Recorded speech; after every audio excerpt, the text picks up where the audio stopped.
Welcome to another edition of Focus on Alternatives, brought to you by ADISA, the Alternative and Direct Investment Securities Association. For more educational content like this, please check out the resource library at adisa.org.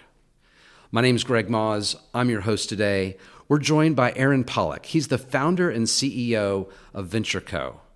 Aaron, thanks for joining us today. I know we're going to be talking about VentureCo, but we're kindred spirits. We're both big entrepreneurial guys, like starting businesses, like solving problems. But let's talk about fund formation. Let's talk about technology and how all of that is working.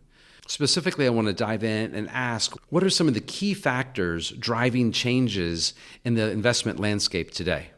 Well, I can certainly speak to the technology components of that. We're seeing a lot of sponsors focus on the processes that they can implement to help create efficiencies in their capital raising process. So as a software company, we're always looking to develop features that are focused on distribution methodology, ensuring that they're getting the right eyeballs at the right time, and the due diligence officers, reps, and advisors that are looking at their products have the most streamlined process that they can run through when they're looking at a new product offering. Thank you for laying that foundation. What impact is digital transformation having on fund management, and is that different? I think we're seeing a lot of fund managers start their process with the use of technology now, where in days gone by, it was a much higher focus on print communication and relationship-based sales. We're seeing fund sponsors come in early in their process and start setting up their infrastructure for how they're going to work with the syndicate of broker-dealers and advisors. We're seeing a lot of folks put priority on how they are communicating during the diligence process, how they're doing comparative analytics on their products versus other products, really just trying to make sure that the due diligence process in advance of getting a selling agreement signed is as streamlined as possible. Once that foundation is laid, there's a multitude of different ways documents can be executed and submitted back to the sponsor for IGO, NIGO review. There's several different platforms that are out there that are effectively filling out subdocs and getting them served up for execution. It goes much past that now, where really the entirety of a back office can be operated really efficiently through technology. We're seeing folks move away from Excel spreadsheets and wet ink. And really, as a technology company, one of the things that we're focused on is also mitigating some risk with the electronic processing of these types of documents. They're really sensitive. The material and information in it that's coming from the investor clients needs to be handled really carefully. And historically, it has been done poorly where a lot of the client's data could be put at risk. So we're starting to see brokers and advisors pay attention to how they interact with their product sponsors and making sure that their clients' data is being protected. You bring up an excellent point. I've been aware of several instances where the hacking and phishing scams are getting a lot more sophisticated. I've seen paperwork get intercepted midstream, wire instructions changed, and then passed back on to the investor in real time almost. And the financial advisor, the broker-dealer, didn't know what was going on. Luckily, there's some policies and procedures in place to do wire verifications, but people that aren't following those, it's really scary. I want to move to another area, and that is regulatory. How is digital transformation affecting regulatory compliance?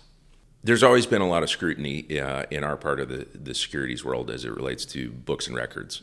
I think what you're seeing more now is certainly scrutiny on the process of advertising securities and how the distribution of securities offerings is making it out to the world. So a lot of platforms are focused on controlling access to materials so that 506B exemptions are not being violated, as well as tracking the materials that have been sent out. So if there's ever an audit, there's a definitive trail of who received what and when. So technology is certainly supporting the regulatory landscape. We can anticipate that there's going to be a lot of future focus on the use of technology in the private placement space. There's been a lot of talk recently about what AI is going to do to change the landscape of diligence and product client fit. FINRA has been typically slow to opine on technology evolution. They don't really like the introduction of groundbreaking technologies because it makes it hard to operate a regulated landscape around it. But I think they're watching very closely about what AI is going to do to both the diligence side of the private placement space, as well as the recommendation side on the product client fit. Regulatory compliance is key, but these fund managers also really need to raise capital to execute on their business plans to create the diversified portfolio for investors. What role are you seeing technology play in helping sponsors achieve their capital raising goals? I'm still adamant that securities are sold. They're not bought. So I think the role of the financial advisor or the broker is still really critical in the relationship management. Where we're seeing technology impact it most is in the efficiency of the life of an advisor or a broker. In our world, we call it chair swivels. So you're sitting behind your computer all day long. You're looking at different products. Anything that we can do as a technology provider to provide all the required information in one place at one time and minimize the number of chair swivels that broker or advisor needs to make in diligencing a product or finding the right product for the right client, we're really helping them streamline the process of managing that relationship. So once they've got the relationship with the financial advisor and the investor, how is technology enabling better investor management over the life cycle of that alternative? That's a great question. One of the challenges in the industry has been platform fatigue. Brokers, advisors, DDOs, sponsors are being asked to log into a bunch of different systems to access different parts of the data at different times in the transaction lifecycle. We're seeing a lot more effort put into consolidation of how advisors, brokers, and sponsors access their data. And on the ADISA Technology and Operations Committee, we're talking extensively about data portability. So system interconnectivity and how data can make it from one system over to your transfer agent through the DTCC AIP into the custodian, really just trying to minimize the number of different systems a broker or an advisor needs to use in order to get the information that they're looking for on behalf of their client. Ultimately, taking care of the clients is key, even if you have to jump through hoops. But I'm really glad that technology is enabling advisors to make better investment decisions and spend more time with clients rather than administrative hassles.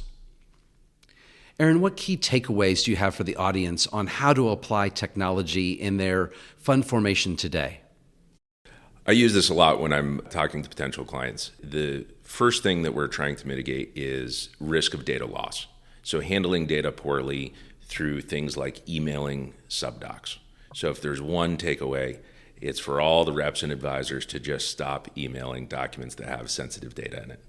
From there, there's a lot of different technology platforms out there that can start to support the other parts of the transaction. So look for a transfer agent that's technology friendly. Look for one that has an investor relations portal so that the sponsors can communicate effectively with the new investor clients.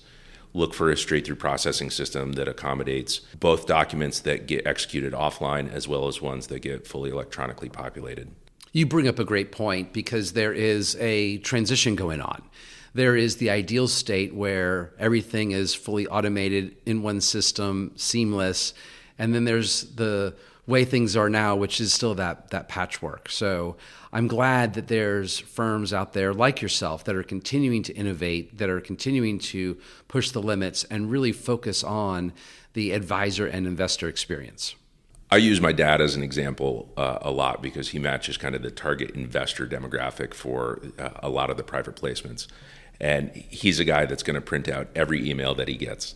He's not one that's going to sign up for a platform and sign things electronically. And so a big part of us as a technology company, while we're trying to be innovative and support the advisors with efficiency, is still meeting the market where they're at. And so making sure that the technology stack that you select has the right tools to meet the market is a really critical component of choosing a vendor. Aaron, we really appreciate you walking us through the latest trends and what's going on with technology and how it's affecting fund management. And thank you for listening to another episode of Focus on Alternatives. For more content like this, please visit adisa.org, and we'll see you on the next episode.